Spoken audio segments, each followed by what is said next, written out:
Hi, it's Angela from The Root, and today we have Ibram X, Kendi and Nic Stone here to talk about their new book, How to Be a Young Anti-Racist, and the accompanying The Young Anti-Racist Workbook. So your new book, How to Be a Young Anti-Racist, kind of breaks down a lot of what you were talking about in your New York Times best-selling book, How to Be Anti-Racist, but this time you're talking to a younger set, kids ages 12 and up. What made you decide to do that, and how did you bring Nic into the project with you? Well, I just think our kids, young people, are experiencing racism, they're witnessing racism, they're being impacted by racism, but are we talking to them about what they're experiencing? Are they being able to understand what it means even to be racist, or even more importantly, to challenge that racism and to be anti-racist? So I thought it was critically important for us to provide young people with those resources in a voice that would be enchanting and informative, to them. And of course, I didn't think I could do that. So that's when I had to of course, partner with Nic. I am a mom of a 12-year-old, and so I was especially happy to see this book, and something that I'm really eager to read with my daughter. So Nic, I'm interested in the book.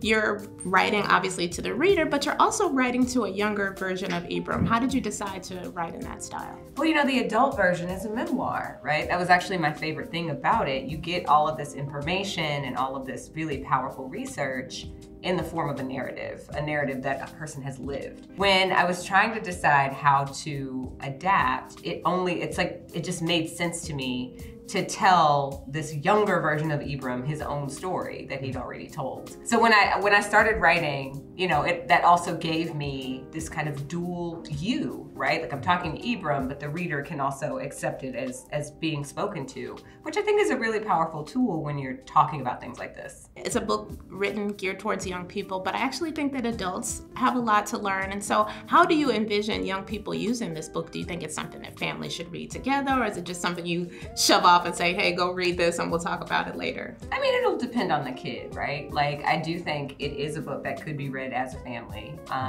The terminology, we say 12 to 18 just because of the vocabulary. Like, I think that there are words that, like, I have a 6-year-old, I can't say queer racism and explain it to him, and he's not gonna quite grasp it. But like, because the concepts are very digestible, I think anybody 12 to 18 wouldn't have a problem understanding what's in there.